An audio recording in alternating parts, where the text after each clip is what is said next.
Hi, Gail. Hey, Kat. We're here with grinders. Yes, grinders. So, what kind of class are we looking at here with these three guys? The 300 to mid 400 range. The Rancilio Rockies, Doser and Doserless run in the 350 range or so. And the Vario is just a little bit over 400. Okay, and that's Baratza? Baratza Vario. It's brand new. Cool. Brand new. So tell us about this new machine. This one, you can pre-program it for whether you're going to do espresso, drip, or French press. Okay. And you do that right here. Espresso to the top, filter, press to the bottom. Okay. And then within that, you can fine-tune it up and down.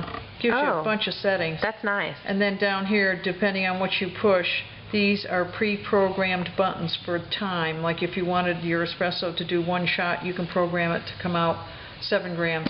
Got it. And you just push it and you get the same thing each time. It gives you the quantity. Yes.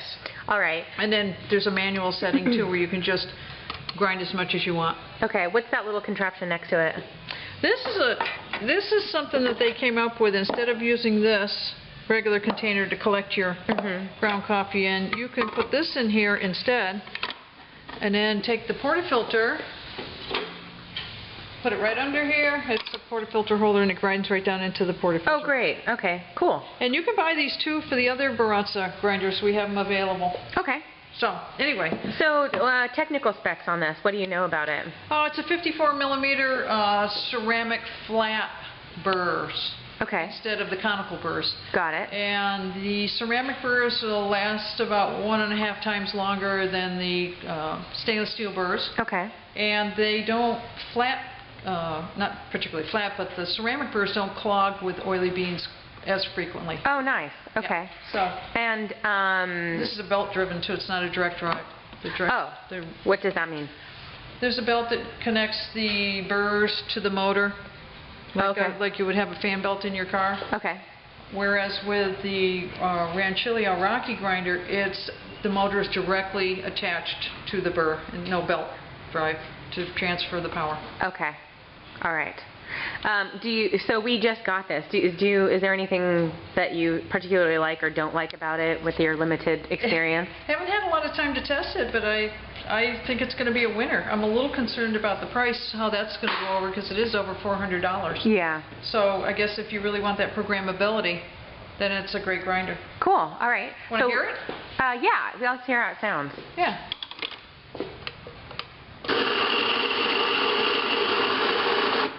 Cool. Okay. Not too bad. No, it's not too loud. Nope. So let's talk about the Rockies over here. So we've got two different models, and their difference is just the doser versus the doserless. Right. The doser grinder grinds down into this vessel.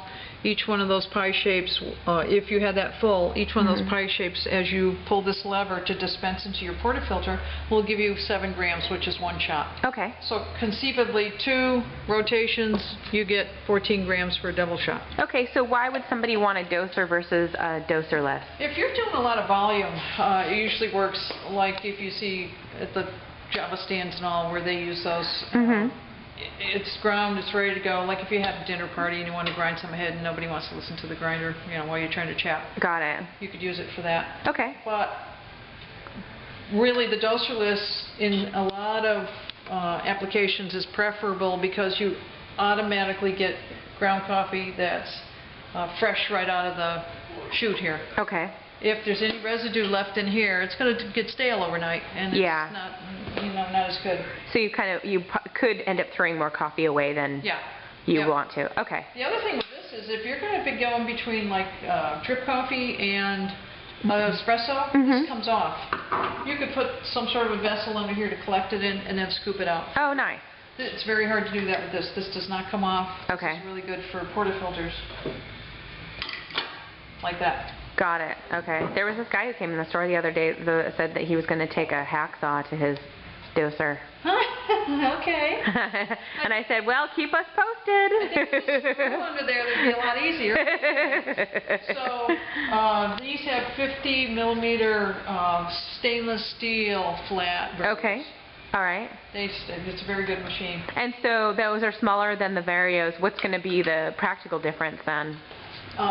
In theory, the larger burrs grind the same amount of coffee faster. Okay. You have just more surface area to grind through. Got it. It's going to do it a little bit faster. And so where the Vario has this whole sort of fine-tuning kind of functionality, with the Rockies, you just sort of have these little steps. You can't... From 0 up to 55 settings. Okay. Okay? Wow. It's definitely, there's little steps. It clicks in. Okay. So why don't you fire them up so we can see how they sound? Not too bad. No, and this one's going to be, there's the same motor within both of these. Okay. Cool. About the same, I would say about the same volume of decibels as the Vario. Yeah. About, give or take. So you've been using the Rocky for quite a while longer than the Vario, of course. Yeah. What do you like and not like about it? I like that for under $500 you really get into a good quality grinder. Okay.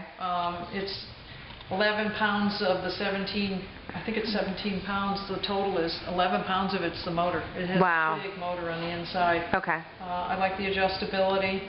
I like the fact that you can take this off the front and do both. And it's just a well-built grinder. We have very few problems with these grinders. Great. Okay, what don't you like? What don't you like about it? What I don't like about it? I can't say that there's anything I don't like about it. Okay. Oh, well, there would be one thing. If you want to switch out beans, there's no gate valve. You can't take this off. This is permanently fixed. If you want to switch out the beans, you've got to pick up the machine and dump it. I see. That's the only downside, I would say, on this particular machine. But other than that, it's compact, it's small, it's in the 350 range, which is not going to break the bank, and it just does a really good job. And so what's your opinion on the stepped versus a stepless grinder? Like, do you think there's enough of a difference to want to invest in a stepless? For me, no. Okay. For me, I'm not real anal about it. I think it works just fine. Okay. If on a stepless grinder, which we'll get into later, if you want to switch between espresso and French press or something like that, it's almost impossible. It'll take you half a day to do it. Got it. This is simple. It's fast. Just flip right one way or the other. Okay, cool. All right, well, let's pause for a moment and we can talk about other machines later. Sounds good. Thanks, Gail.